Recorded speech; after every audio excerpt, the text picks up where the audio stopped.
warahmatullahi wabarakatuh. Pagi luar biasa, tetap semangat.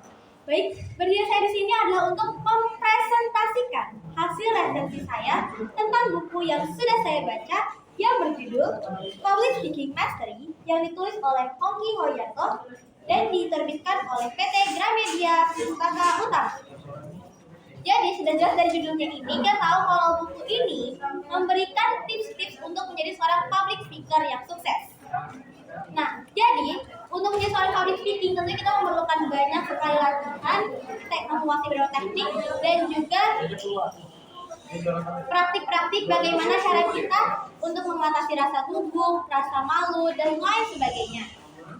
Nah, tentunya dalam buku ini ada sebuah survei yang mengundang 3.000 orang. Dan ternyata dalam survei tersebut 21% diantaranya orang-orang itu takut untuk berbicara di depan orang banyak. Nah, bagaimanakah cara kita mengatasi rasa takut tersebut agar kita dapat berbicara dengan mudah di depan orang banyak? Tentunya dengan mempelajari ilmu public speaking. Jadi, untuk menjadi seorang pembicara sukses, kita harus belajar dari 7 peluang. Yang pertama, kita belajar dari pengalaman diri sendiri. Kemudian kita dari pengalaman orang lain, bisa dari teman, guru, orang tua, dan masih banyak orang-orang sekitar kita yang mungkin punya pengalaman lebih dari kita.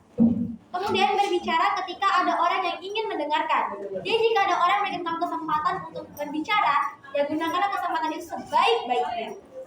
Kemudian berbicara depan cermin, itu tuh penting banget. Itu sering banget dijadiin sebagai cara berlatih ala-ala para public speaking profesional yang mereka tuh persiapkan materi public speaking mereka dengan berbicara di depan cermin.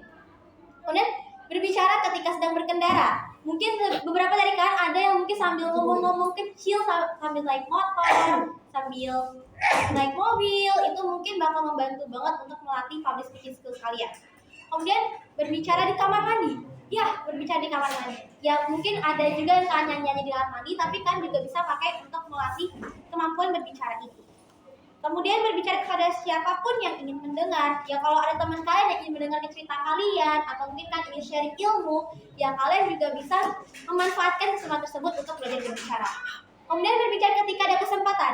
Ya ketika kalian diberi kesempatan untuk disampaikan sambutan, untuk berpidato, atau mungkin sekedar menyampaikan pendapat kalian, ya kalian bisa gunakan kesempatan tersebut untuk melatih cara berbicara kalian.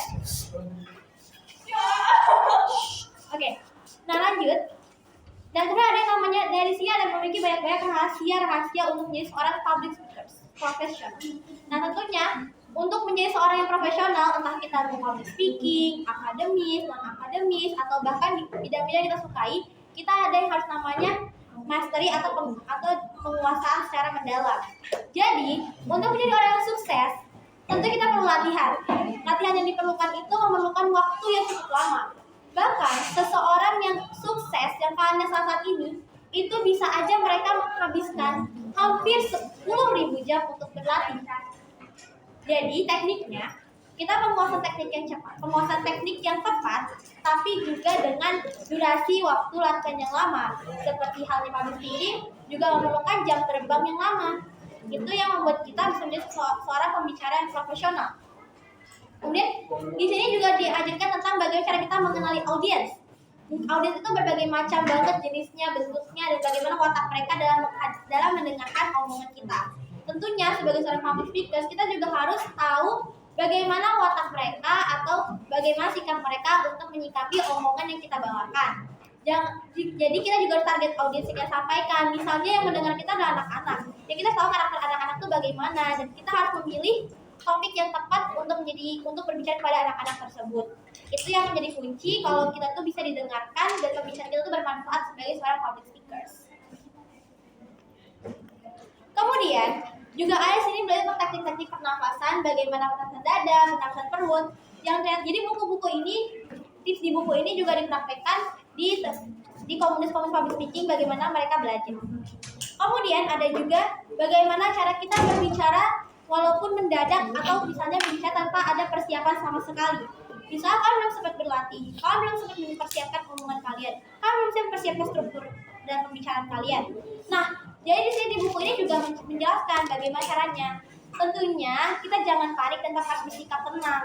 Kita kita harus keep calm, jangan sampai kita tuh kayak aduh panik banget nih, tapi kita tuh bisa mempersiapkannya dengan cara menyesuaikan diri, materinya itu juga bisa dibicarakan secara spontan dengan mentioning atau menyebutkan tentang masa lalu, masa kini, dan masa sekarang.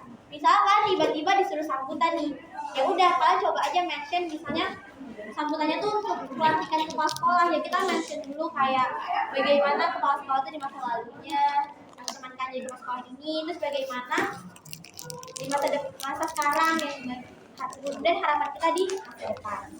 Jadi jangan takut kalau tiba-tiba kita disuruh untuk berbicara di depan umum, karena masih ada tekniknya untuk mengelola rasa takut kita, dan juga strukturnya apabila kita harus berbicara secara langsung tanpa persiapan sama sekali.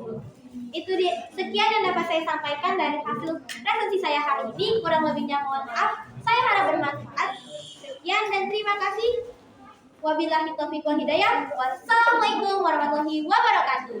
Waalaikumsalam warahmatullahi wabarakatuh. Ubur-ubur ikan lele. Jangan lupa belajar public speaking, Le.